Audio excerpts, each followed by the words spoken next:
Hey, everybody, welcome back to my podcast. My name is Joey, and I'm here on this awesome day with one of my great artists that I really enjoy listening to, Kia Shine. King Folk Kia Shine. How What's you been, poppin'? bro? What's poppin', Joe? How you doing, man? I've been great. How you been? Oh, blessed by the best, and they can have all the rest, man. You know what I I'm feel saying? that. I feel that. Indeed, man. Thanks for having me on your platform. Thank I've you been for coming watching you on. do your thing, man. I appreciate that. Starting from the bottom and you're growing all the way up. I'm loving it. You know what I'm saying? Keep that grind going. Keep that positive energy going because that's the way to do it.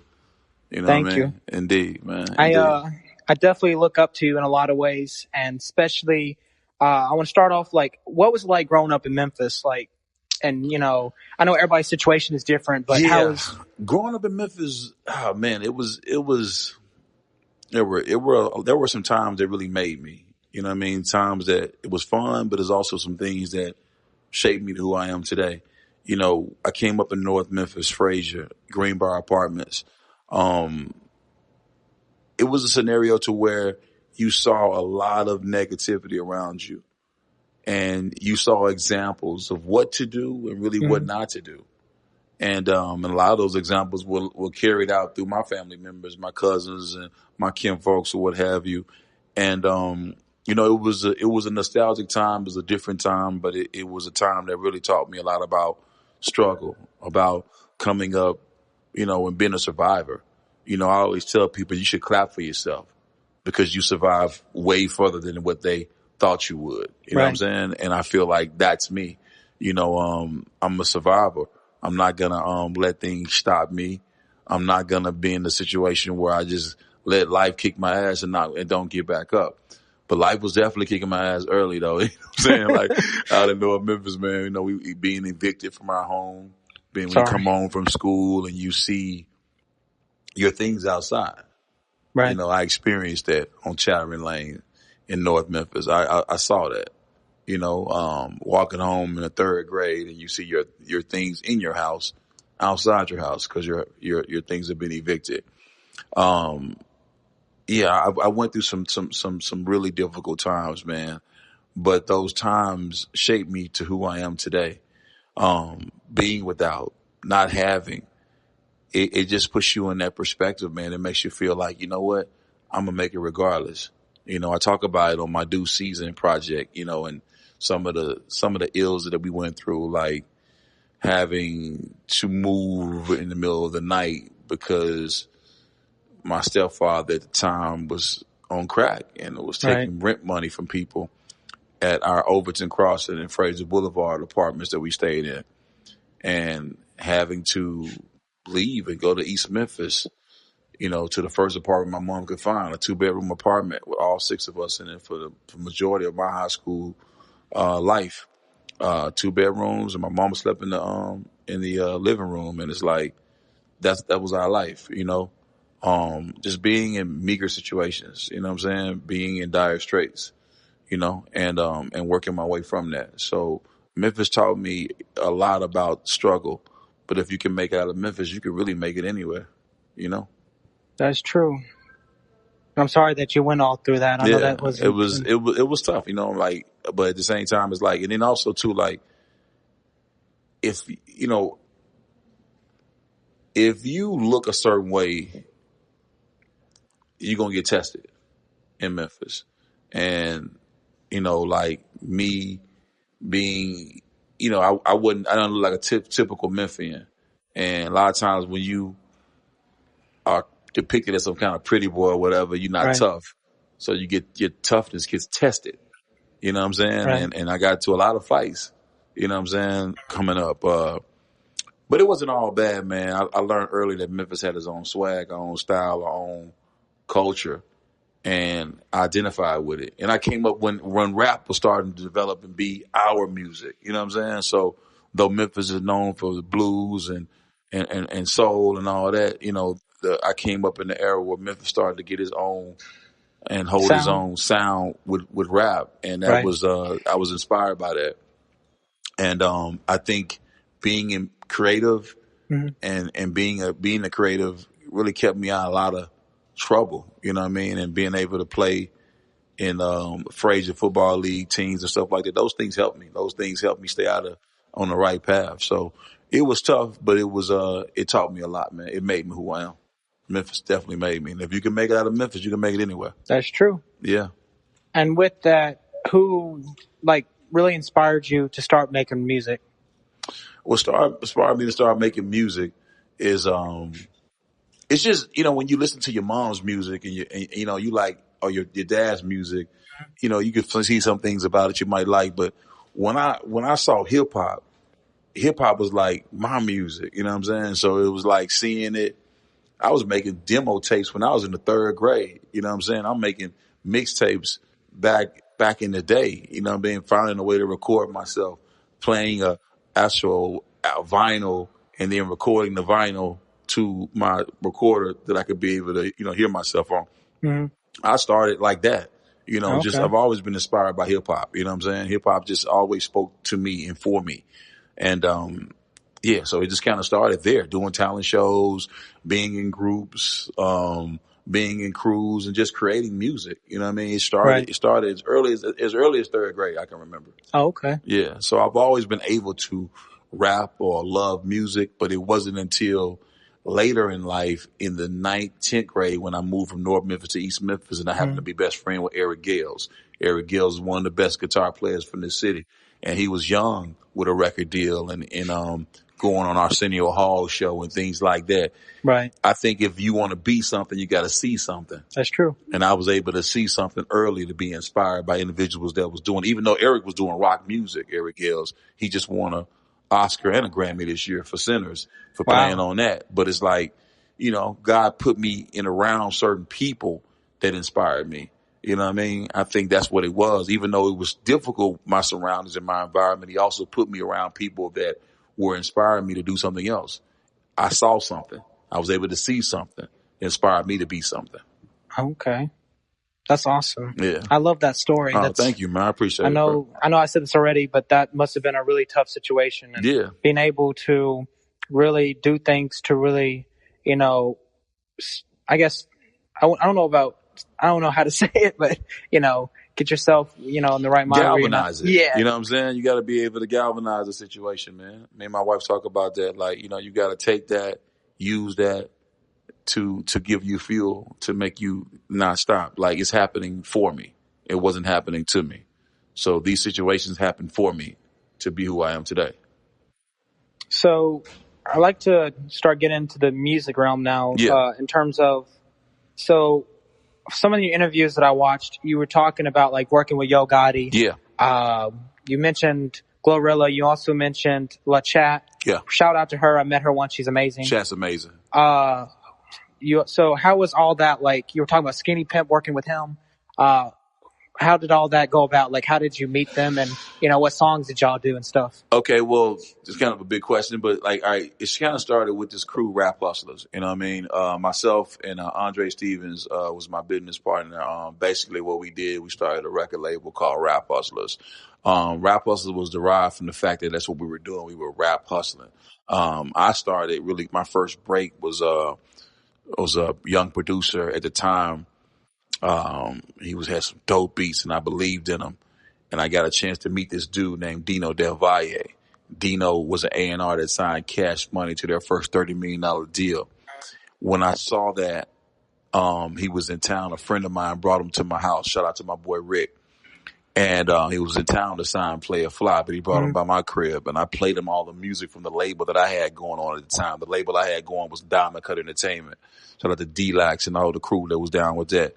And it's like, we was doing that, and Dino was like, man, if you ever come to New York, look me up.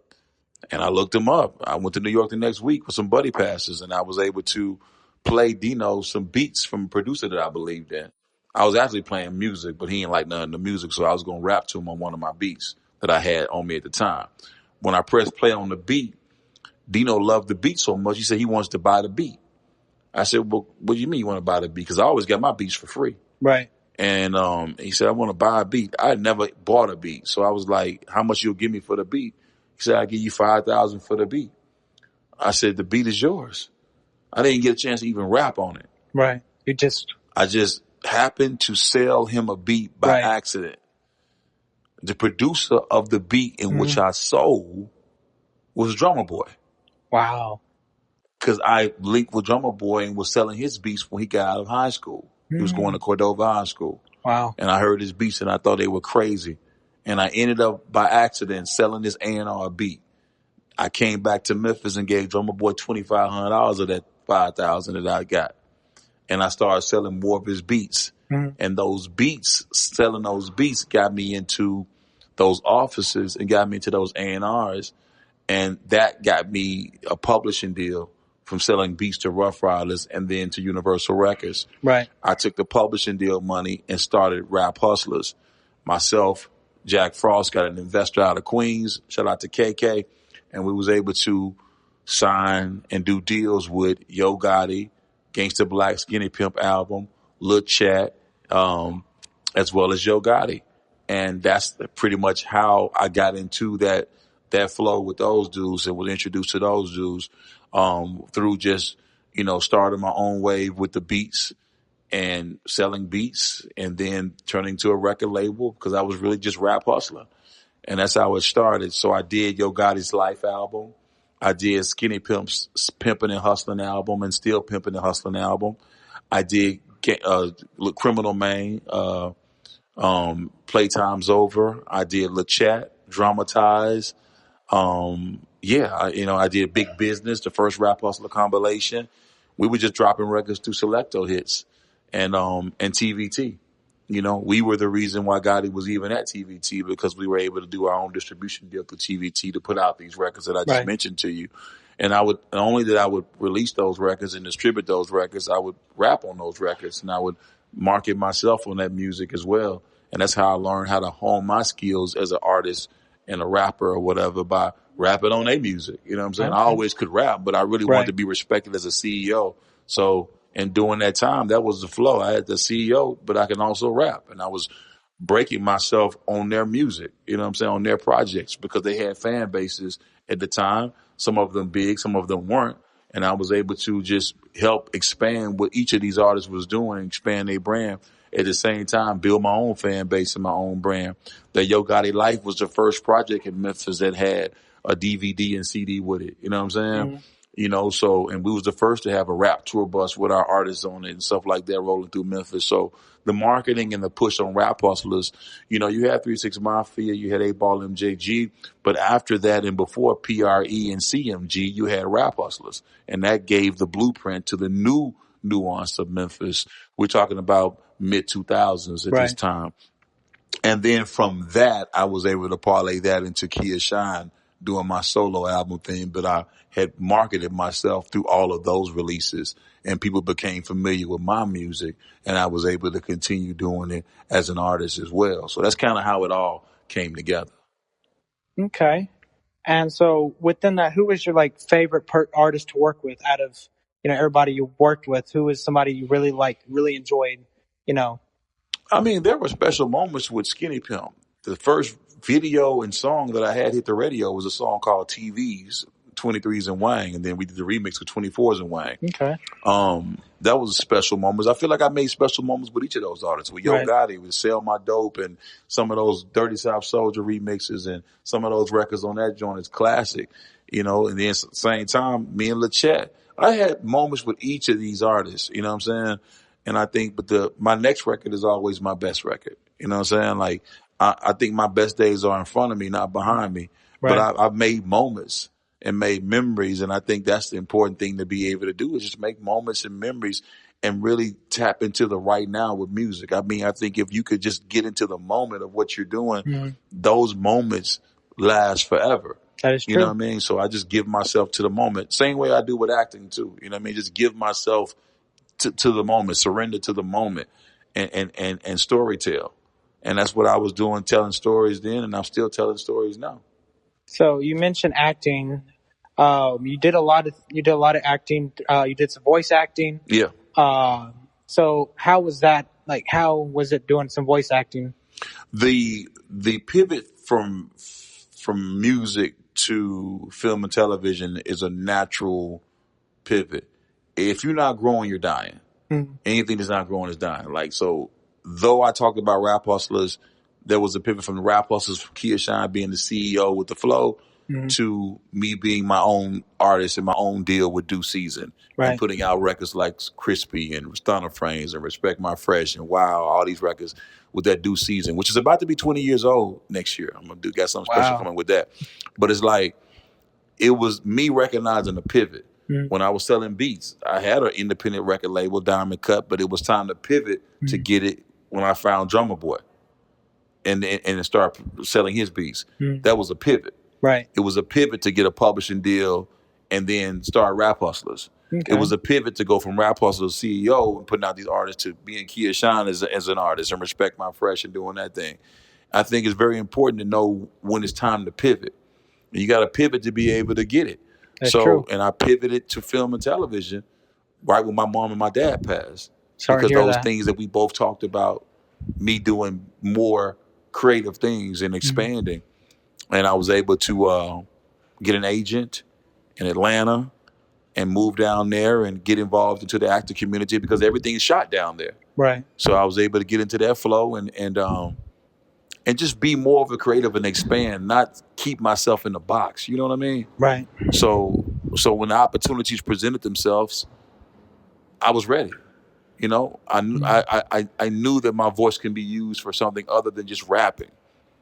And that's the thing, not stopping and not giving up on or not thinking things have to be the same as they were last season. Right. So yeah, the voiceover thing was just natural progression, natural pivot, taking advantage of the opportunities that are presented to me, and just going forward.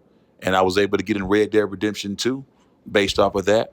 And I got another big video game that's coming out too. I can't say the name of it, but I'll tell you this: it's one of the biggest in the game.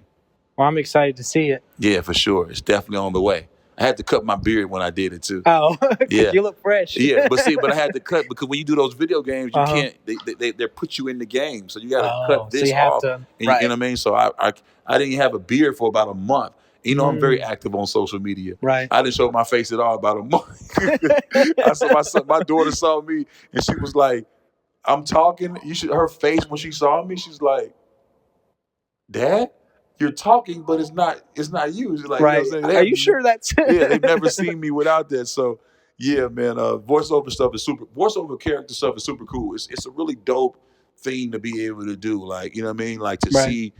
It's the process of it is like recording music though, except for you're seeing something visually. At the same time, you're voiceovering something that you're seeing digitally in front of you. But it's the same as the recording though. But there are no breaks though. Like you can't.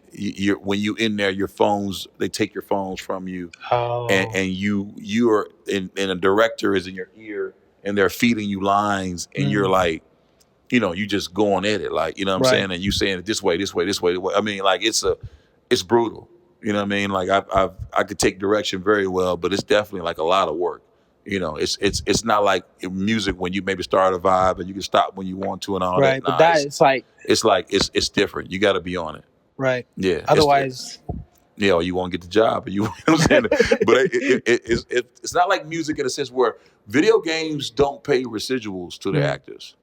I thought maybe they did, but that you can make money off being on a video game because you get paid up front. Right. But yeah, they don't pay residuals to actors. You know what I'm saying? Like, so you can actually be a character in the game and you can make some good money off their character. You can go to the different Comic-Cons and Flexicons and make money off your character. But like, man, they running a cold game with their video thing. Like, you know what I mean? Now you make good residuals off movies and acting and things like that. But if you get a residual for a video game, it's not going to happen. It's going to be they're going to pay you up front for what you're doing.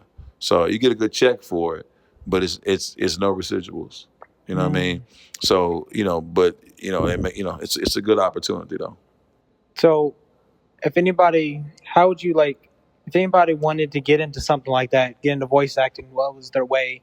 Would it be getting a agent or would it be them applying online to start? I mean, there are certain things you can go online and be able to look up and be able to do. Yeah, you can try that yourself. But I mean, having an agent will help you. But I think if you would, first of all, you should probably go find you some scripts of like different things that you like, different movies you like, and do some monologues with your voice. Right. I think that would be the way to go about doing it. Like if you want to get into voiceover characters, then do a reel with your voices. You know what I mean? And then because you got to be able to go pitch that to someone, you know. Okay. And that's how you get an agent, you know what I mean? But you got to have something to start with. That's true. Yeah, so but it's cool. I think voiceover acting is something you can do till you're 80 years old. That's I'm awesome. gonna And do it there's a for the lot of rest of my ways of life. It's a lot of ways to go about doing it. So it's like in one or two close to none. I want to have right. multiple streams of income. So I'm going to Do a lot of different. do a lot of different things because I don't like being stuck in boxes. Right. You know It's what I'm better to saying? branch out and do a Yeah, I lot of want to be different. able to do everything I can creatively to keep my flow going. It Mhm. make me a better artist to be able to pivot and do this for a minute and do a voiceover acting or do a movie or something. Like it just makes your approach to music be fresher. That's true. Yeah. And with that, so how did when did like you get hit up to do Red One with Yeah, with The Rock. Yep. That's a crazy situation where it's like when you do some of these auditions or you get offered to do some of these roles, some of these roles go by. Okay, let me say it like this. You'll be able to edit this, but when you get a role, it may be a different name, a fake name for that project Mhm. because they want to keep it under wraps. Right.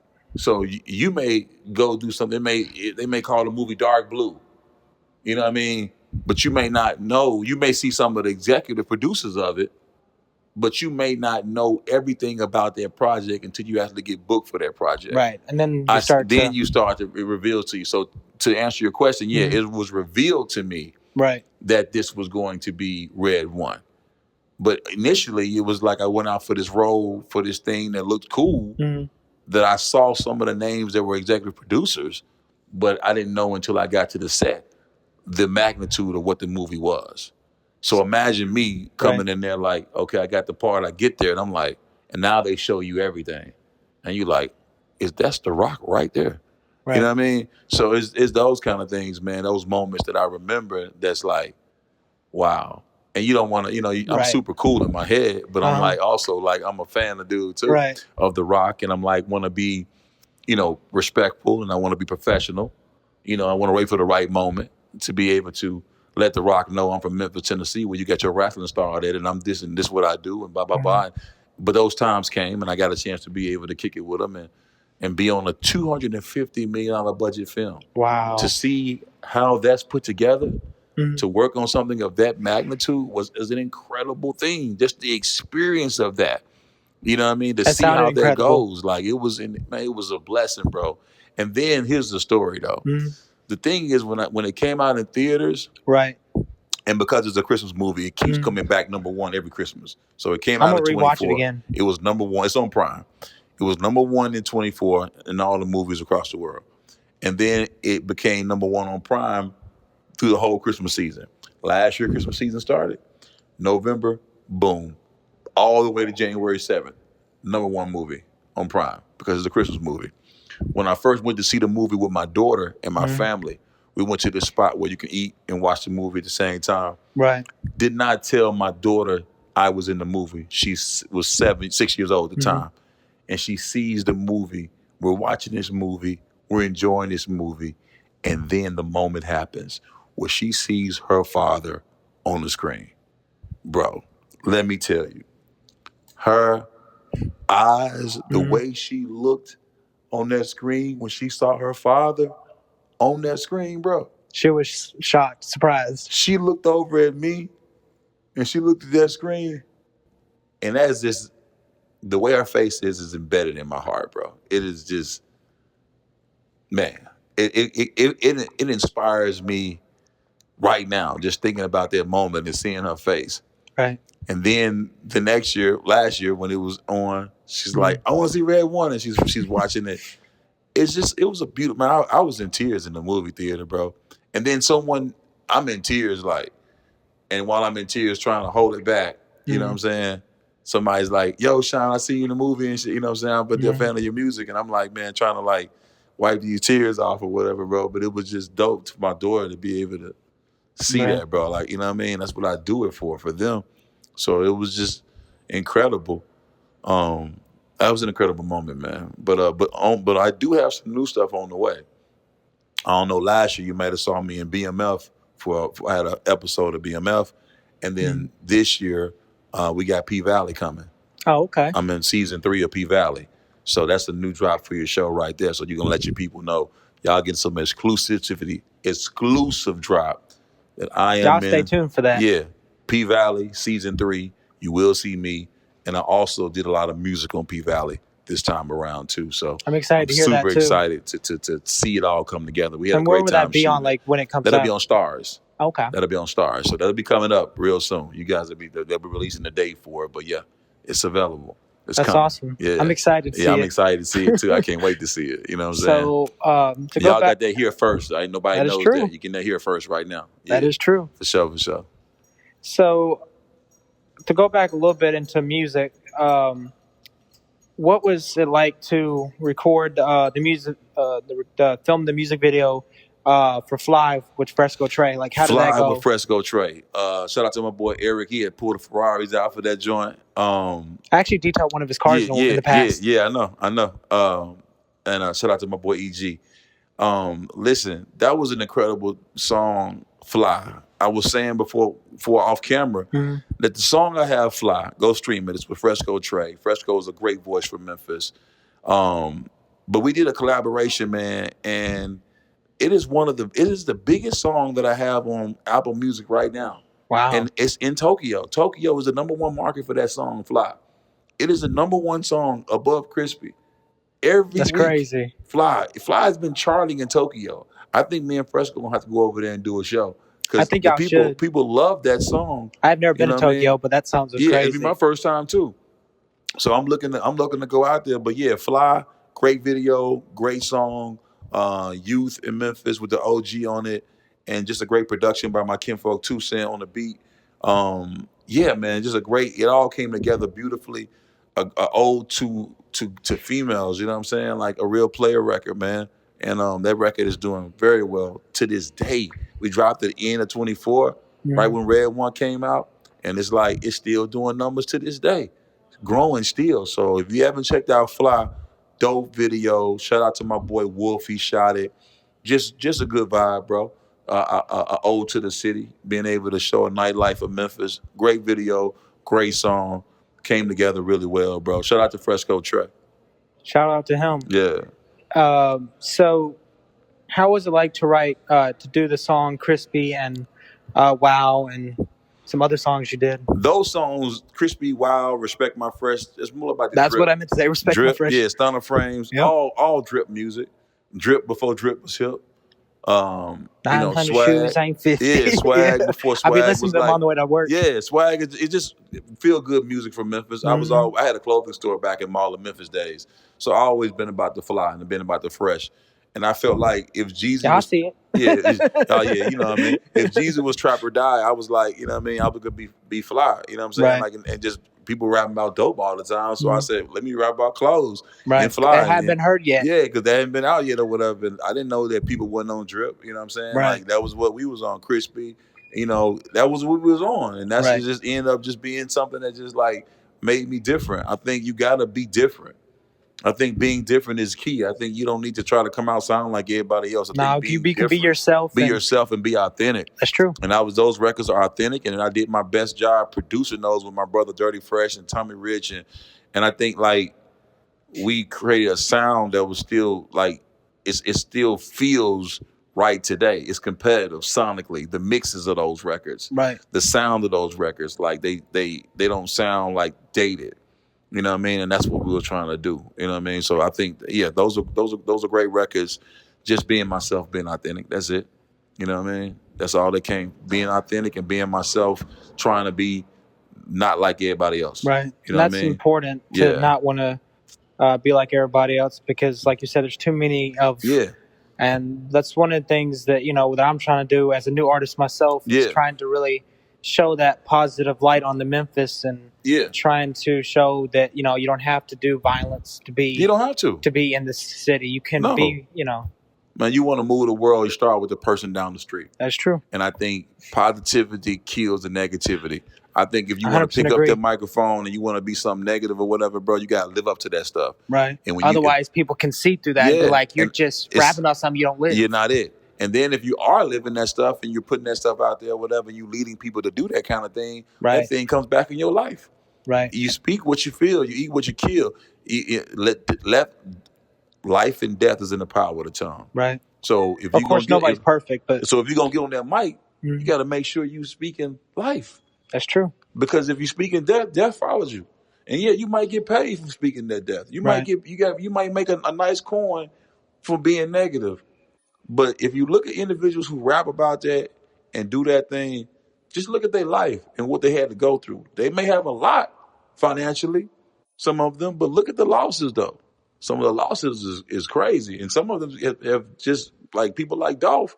I Right. love Dolph, Rest in peace to Dolph. I love Dolph, I love Gotti and Jook and those guys. But to see what took place with them and some of the losses that they've taken, it's just I don't know, man. It's just be careful of what you're speaking out there, man, on that mic, man. That's Because true. it's Because you never spirits, know man. who is listening. Just never know who listening, man. And if you're leaving people to do something negative or you being negative, it just comes back to get you, bro. That is true. Be careful, man. Be careful of what you're speaking.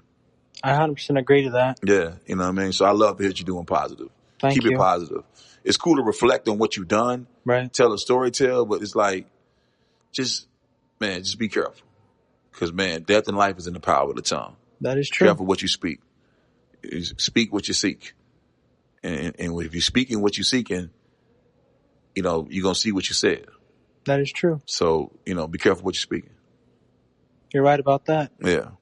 That's very, it's when you were saying all that, it really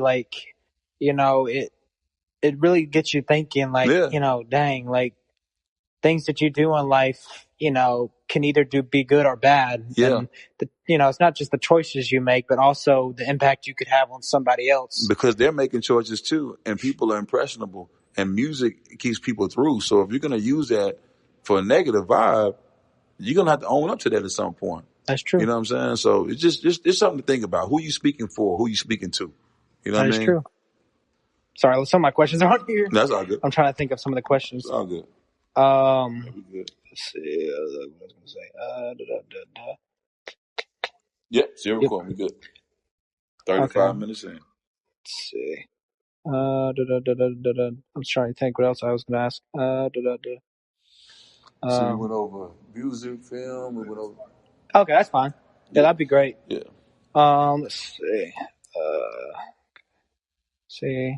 Oh, okay. All right. I think I have a question. Okay. It may not be related to music, but so what got you into cars? That just popped in my head. Cars. Because I love cars too. I love cars, bro. I do, man. I don't know if anybody's ever asked you that. Yeah, I don't think anyone has. I love cars, bro.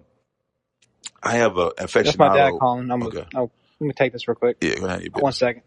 Hey, Dad. Everything's good. We're doing the interview. Bye, Dad. Sorry. You good? No, when a parent calls, Yeah, you got man. I love it. I got boys. You know what I mean. I got kids. So I think that's respectful. Because I live with them currently, so they like to make sure Yeah, I'm all sure. good. That means I live with them currently. That's what's up, bro. It's respectful. Seriously, man. I love cars. I'm a car aficionado. Shit, man. I just love cars, bro. I don't know what it is, man. Like, I mean, I just love cars, bro. They're just such a joy to. They are, bro. I just the feel of them, bro. Yeah, like the feel, driving them, and just. I love them, man. I don't have even a favorite, bro. I like all kinds, bro. Like I'm into cars. I like old schools.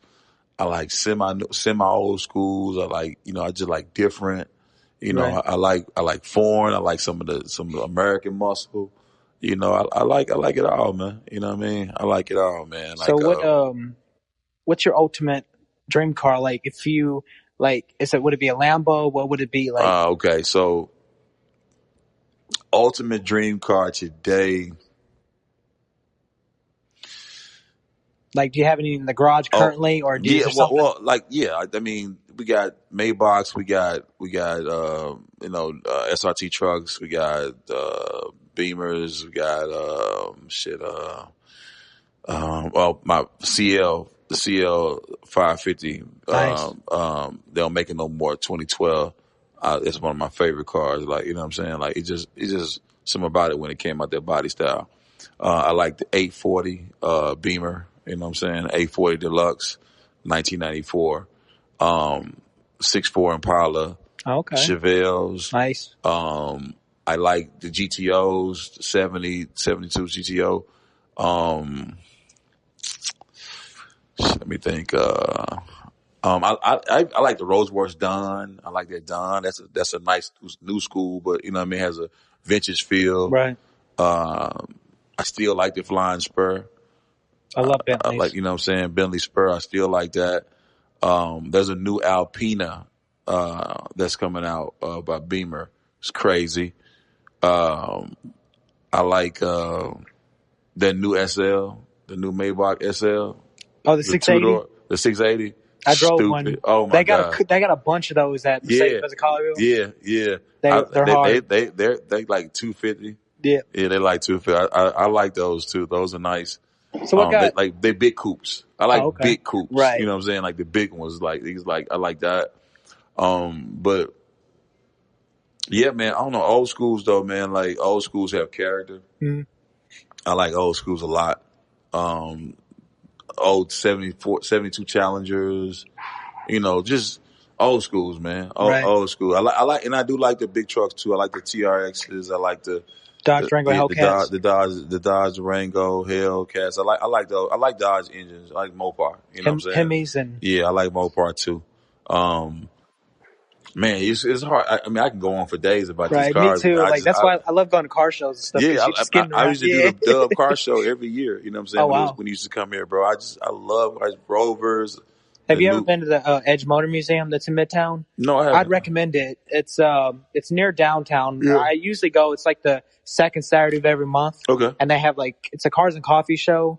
And people bring out like Ferraris. They bring out all types of cars, and you just have coffee and it's an actual car museum. Really? But they have a car show right outside, and then they got like a DeLorean inside.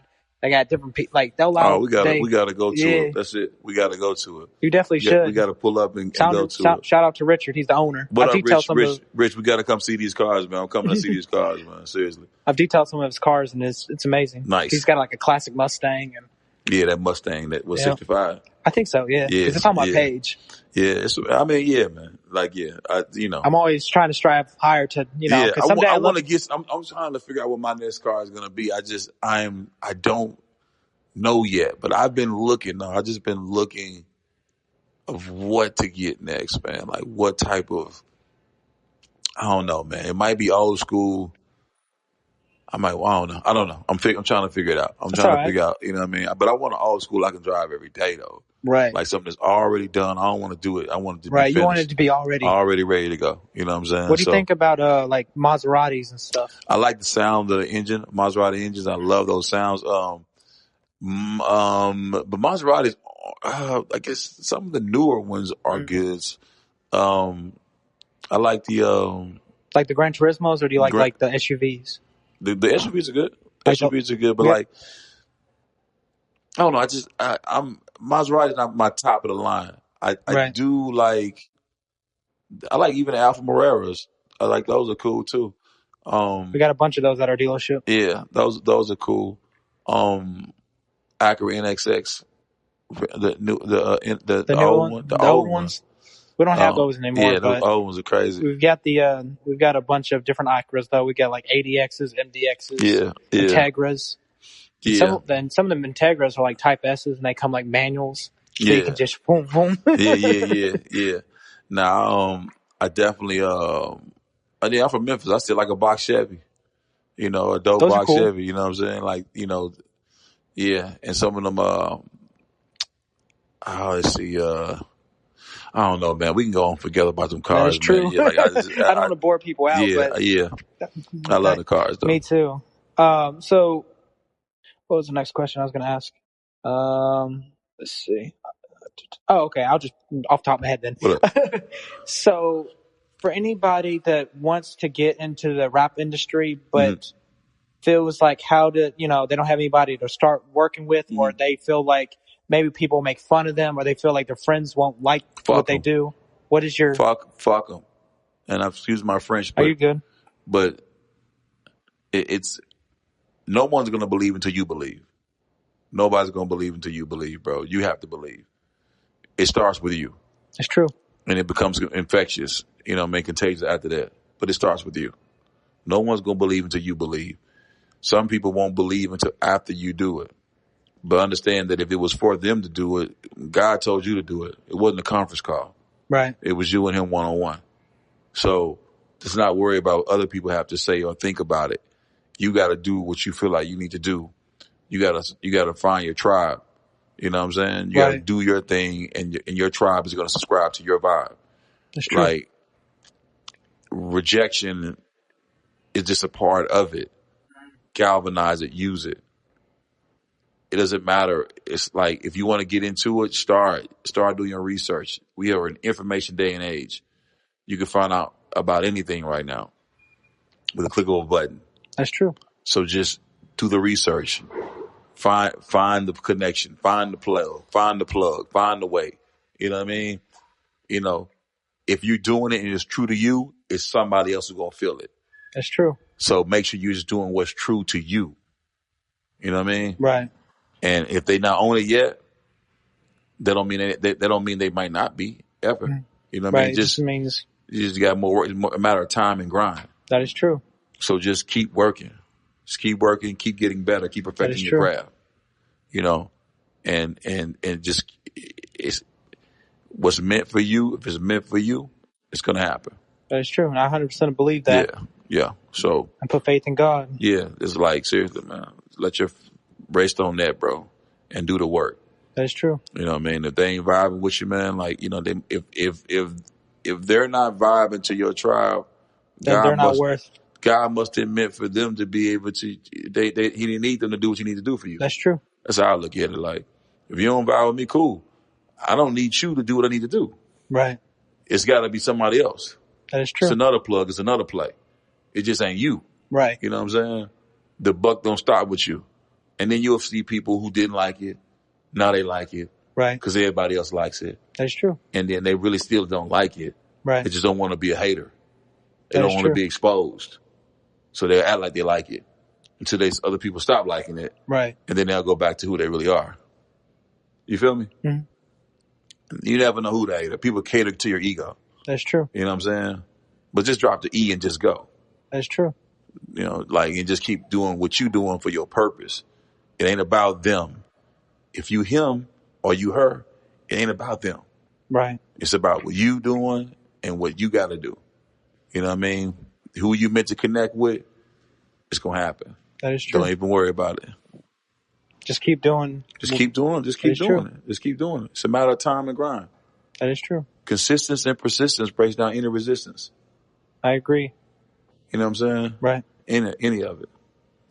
Keep going. 100% agree with that. Yep. Well, I just want to say thank you so very much for coming on the show. I really appreciate you. No problem at all, your time. Man. And thank y'all so very much for watching. Thanks I hope for y'all watching. Have a great week. Stay tuned in with my kinfolk, man. Follow him, you know what I mean? And follow his growth and what he's doing, man. Follow his vibe. He's investing in himself. And it's kind of hard to hate on somebody that's like that believes in themselves, that invests in themselves, and willing to put themselves out there and be different. I love that. You know what I'm saying? Like, how can you hate on that? Bro, you're going to go far. Appreciate that. You're going to go far, bro. You're going to go far, and you're going to get it. You know what I'm saying? Thank you. And this one, we're going to go to that car show thing. We're going to have to go to that car spot, though. Rich, we coming to the car spot. Get the coffee ready. Coffeewithkinfolk.com. Y'all hit me up, man. AutismAdvocates.org, man. Check out the nonprofit. If you have a special needs child or you are a person with autism, listen, we different, not less. AutismAdvocates.org. Okay? For sure. Thanks for letting me have the time, your platform, bro. Appreciate you coming on again. For sure, bro. Let's get it.